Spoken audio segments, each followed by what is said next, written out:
Welcome to another interesting episode of Truth Thursday. My name is Richard Ekene Uzubo. Have you shared your truth with us on this show yet? Or is there something you're going through and you would like to share with us and you'd like us to talk about and discuss on the show? Okay. Go straight down to the description box and click on the link right there and share your truth with us. Share whatever it is you're going through, that emotional stress, that burden you've been carrying for so long and you haven't had anybody to talk to about it. Truth Thursday is a show for you, so hurry now, click on the link in the description box and share your truth with us, and I will come on the show, talk about it and tell you things that I'm sure would help you to make the right decision and help you to come out of whatever stress it is you're going through at that moment. As a matter of fact, viewers as well would leave comments that I'm sure would also help you and guide you to make your decisions or help you to come out of whatever it is you're going through quicker. So if you haven't shared your truth yet and then you're still carrying that burden, I think you should do that right away before you continue to watch this particular episode.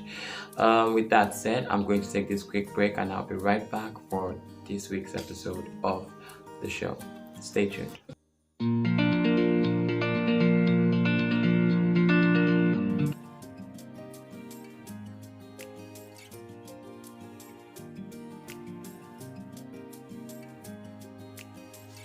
All right, welcome back to the show, Truth Thursday on HOG. My name again is Richard Ekene Uzubo. All right, so we have this very amazing one. So this person says, I was molested as a child. I finally opened up to my parents about it, but they blame me for it. And I am older now, but my parents still don't trust me. Now I live with a lot of anxiety. I find it hard to be myself, and I am doing everything I can to try and win their trust back. Okay, so this is a really, really big one. The fact that you are molested is already big enough. Now, not having someone believe you, especially the people that you expect to believe you, don't believe you. I know how devastating that can be. I know how difficult that situation can be for you. So I totally understand your trauma right now. I am not in that position and I may not feel the exact pain that you feel, but I can imagine what it is you're going through right now. And these are some of the things that I just think you should do. I think you can do to help yourself come out of it and become a better person. Because I don't know how long you have had to carry this burden, but if you don't do something about it, you may carry it all the way even to marriage, and then it's going to affect everything around you, everything that you do, from your career to your marriage to your relationships to your business, whatever it is that you're doing. So I think you coming out with this right now is first of all the most amazing move you have made about it, and I think from here forward you should start taking other steps into come out of it, because you cannot stay there forever. So what are the things I think you can do? First of all, I think that most importantly, you need God. I don't know if you're a born-again Christian. I don't know if you have given your life to Christ. If you haven't, this is the perfect time to do it. God said that He will give you a comforter. He will send us a comforter who would comfort us from, whatever it is that we're going through. So this is that moment of your life when you need that comforter. I think right now, if you haven't given your life to Christ, this is the moment for you to, go down on your knees, talk to God and tell Him, oh Lord, I need you now.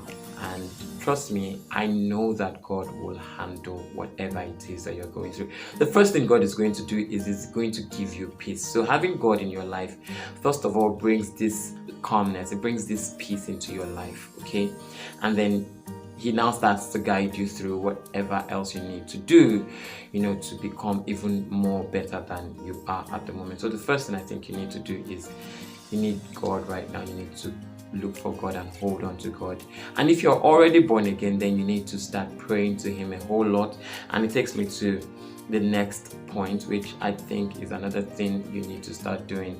Second point is you need to read a lot of God's word and a lot of books that affirm you, that gives you positive affirmations.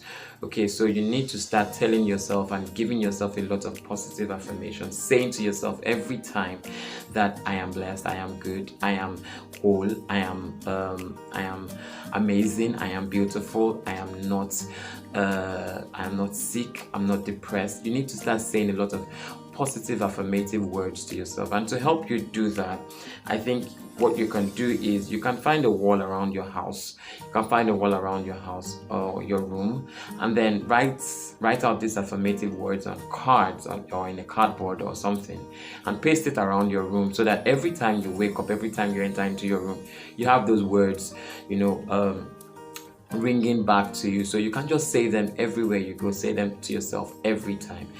Affirmative words are going to help you to build your confidence, build your self-esteem. Again, the third thing I think you need to do is you need to find something you really love doing and pour all your energy into doing it. So if you like writing, I for one, when I am down and when I'm feeling very bad, I love to write. I think I always tell people that I write my best songs when I am emotionally down, because when I'm emotionally down, I like to scribble. I just like to write out all my emotions. So find something that you love to do. You may not necessarily love writing. It could be singing that you love to do. It could be dancing. Pour your energy into doing it and doing it well. Learn more about it. Just get yourself engaged with that thing that you love to do, and do it a whole lot. Do it with a lot of your energy. Don't get addicted to doing it, because that in itself is not safe. But so that you don't always use it as your escape, as your defense, so that you don't get to a position where, okay, anytime you are down now, people know that you will now isolate yourself, or you're now going to doing that.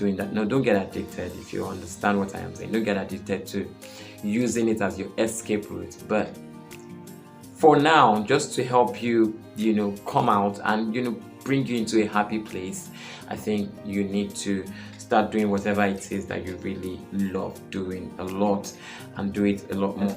You need to avoid isolating yourself. So avoid isolating yourself as much as possible.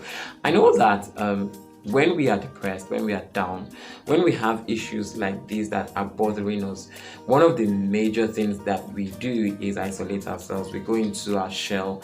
We like to be by ourselves. We don't talk to people. We don't mingle anymore. We don't have friends. That is the one thing you need to avoid. Avoid isolating yourself, and then participate actively in things, in fellowship, participate actively in school, participate actively, participate. Allow yourself to get involved with people, allow yourself to relate, allow yourself to come out. Don't isolate yourself. Avoid any form of isolation. The only time you should be by yourself is when you want to go to bed at night. Every now and then, be in a wholesome conversation with people every now and then. It will help you to let out all the pain and all the stress that you're going through. Okay, so what's the fifth thing I think you should do? I think you may need to get to a point where you confront your demons. And what do I mean by confront your demons? So you have gotten to this position because your parents do not believe you, they did not trust you, or they do not trust you. So I think you may need to have this conversation with your parents again. Now, it's a very sensitive one to do, but you need to find the right time, the right mood, the right emotion to have this conversation. But sooner or later, you're going to have to talk about it. I think talking about it is the major thing that is going to help you come out of that situation that you're in. So I think you need to call your parents at some point, not necessarily now. Just make sure the time is right. That's why you need God to guide you, to tell you when the time will be right to do it. But you need to have that conversation with your parents again. And then finally, I think the last thing I think you need to do is, if you can afford it, get a professional counselor to talk to and to walk you through other forms of therapy that you could take. You probably need a therapy to help you come out of this. Okay, so I think that if you can afford it, get a professional counselor, get professional help. But I'm really glad that you have even come out like this and you have said this. And I'm hoping and praying to God that all of these I have outlined to you, that you would work with them and that they will help you to at least get to 40, 50, 60, 70% of coming out and being a better person, and getting yourself back together to where you want to be. I pray God heals your hurt and heals your emotions and your heart quickly enough so that you can come out of this quickly. That is my thoughts on this. So for those of us that are watching, please let's leave our comments in the comment section as always, as usual, and let's share our opinions on what this lady can do about this situation. With that said, thank you very much for watching today's episode of Truth Thursday. Until I see you again on another Thursday, don't forget to subscribe to our channel. Don't forget to like this video. Don't forget to share it with your friends. And most importantly, don't forget to put on your notifications so that you will know when the next video is out. Thank you for staying tuned. See you again on another Thursday. Bye.